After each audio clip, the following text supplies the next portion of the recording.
But this unprecedented action should be seen in the broader context of the administration's threats and ongoing pressure. Now we have a man that just refuses to lower the Fed rate, just refuses to do it.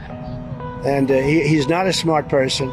Trump is trying to push out the chairman of the Federal Reserve Board and complete his corrupt takeover of America's central bank. Look, the president has every right to criticize the Fed chair. He has a First Amendment right, just like all of you do.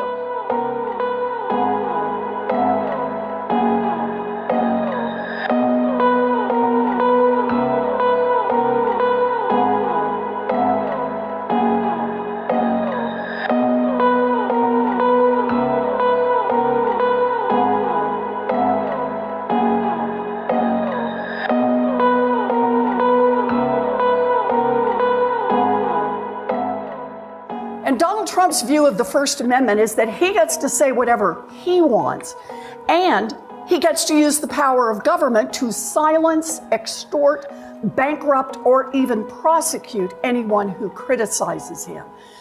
Acting like a wannabe dictator that he is, Trump is trying to push out the chairman of the Federal Reserve Board and complete his corrupt takeover of America's central bank so that it serves his interests along with his billionaire friends. Karoline, on Jerome Powell, President Trump has mentioned on multiple occasions that the administration could probably bring a lawsuit against him.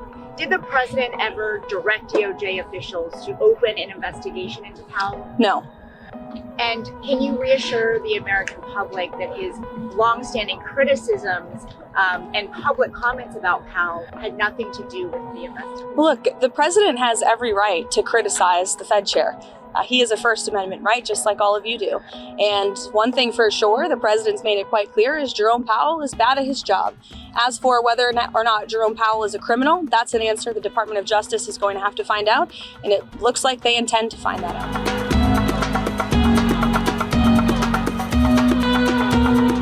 Friday, the Department of Justice served the Federal Reserve with grand jury subpoenas, threatening a criminal indictment related to my testimony before the Senate Banking Committee last June. That testimony concerned in part a multi-year project to renovate historic Federal Reserve office buildings. I have deep respect for the rule of law and for accountability in our democracy. No one, certainly not the chair of the Federal Reserve, is above the law. But this unprecedented action should be seen in the broader context of the administration's threats and ongoing pressure. This new threat is not about my testimony last June or about the renovation of the Federal Reserve buildings. It is not about Congress's oversight role. The Fed, through testimony and other public disclosures, made every effort to keep Congress informed about the renovation project. Those are pretexts. The threat of criminal charges is a consequence of the Federal Reserve setting interest rates based on our best assessment of what will serve the public, rather than following the preferences of the president. This is about whether the Fed will be able to continue to set interest rates based on evidence and economic conditions, or whether instead monetary policy will be directed by political pressure or intimidation.